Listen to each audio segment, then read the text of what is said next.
Juan José García Ferrer, secretario general de Lares.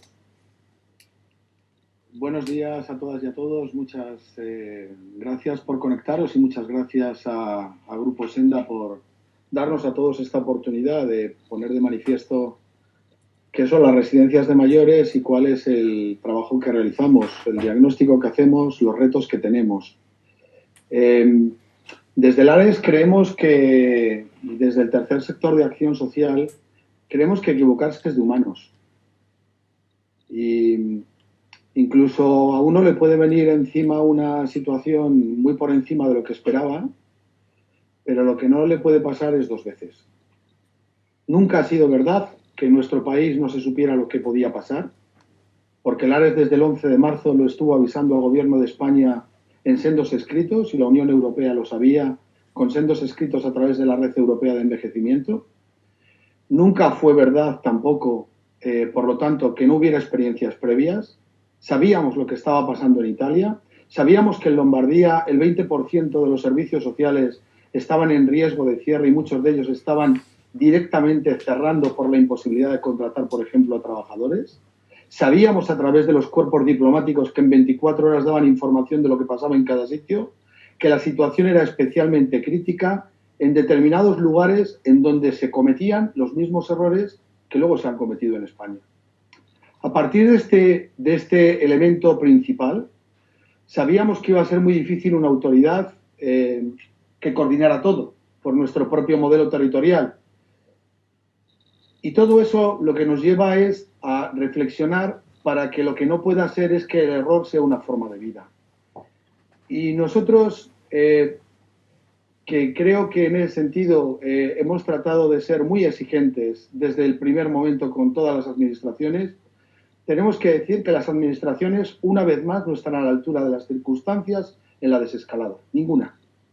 La autoridad competente está echando balones fuera a las comunidades autónomas con estado de alarma, y las comunidades autónomas están volviendo a caer en los mismos errores.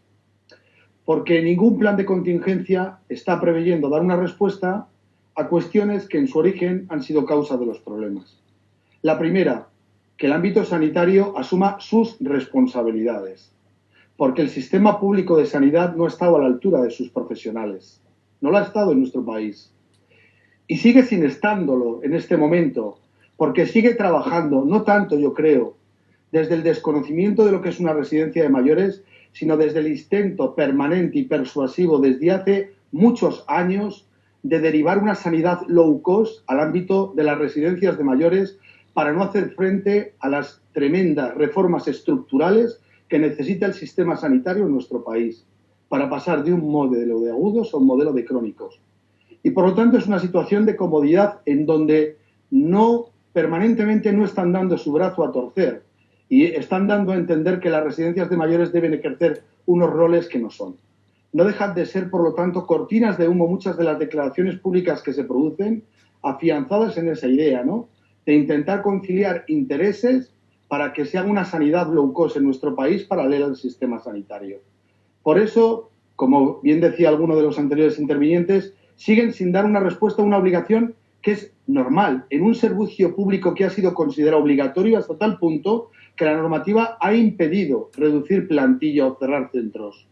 Y como servicio público obligatorio es el sistema público de salud quien tiene la tremenda obligación de garantizar periódicamente, cada 10-15 días, pruebas de contagio para todos los trabajadores de los centros. ¿Lo están haciendo los planes de contingencia de las administraciones? No. Tiene la obligación de garantizar los equipos de protección sanitario.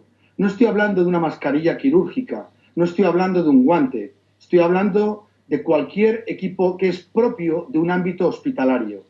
Porque si no, esto es lo mismo que, como también se decía, y coincidimos en ello, que a nosotros nos digan que nos pongamos a hacer funciones que no son nuestras y ni tan siquiera te den los medios para ello. Por lo tanto, el caer en el paralenguaje que utilizan las administraciones creemos que es un gravísimo error por parte del sector en general, por mucho que uno piense que con un paralenguaje positivo va a obtener mayores beneficios por parte de las administraciones públicas. El no es no. Y el no es no al insulto del sistema sanitario o a los servicios sociales que se está produciendo en nuestro país. a la discriminación reiterada en el tiempo, a los servicios sociales, dándole todo lo que ellos no pueden o no quieren hacer. Y la desescalada, por lo tanto, en ese sentido, está siendo una vez más el caer en el mismo error, porque las recomendaciones de la sociedad científica a la que se alude por parte de todo el mundo siguen sin ser tenidas en cuenta. Esas recomendaciones científicas, expresadas por la Sociedad de Geriatría y Gerontología en España, lo han dicho muy claro desde el 18 de marzo. No puede haber positivos en la mayor parte de las residencias de mayores de España. Hay que crear centros intermedios, los IFEMAS, pero para atender los positivos de las residencias de mayores. No solamente desmontamos los centros intermedios que hemos creado, sino que paralelamente seguimos y volvemos a hacer las mismas recomendaciones que hacíamos al inicio de la crisis. Recomendaciones del tipo de decirle a un país muerto de hambre cómo tiene que provisionarse y hacerse comidas y recetas baratas de alimentos cuando no tiene ni la materia prima. Por lo tanto, no estamos haciendo los deberes.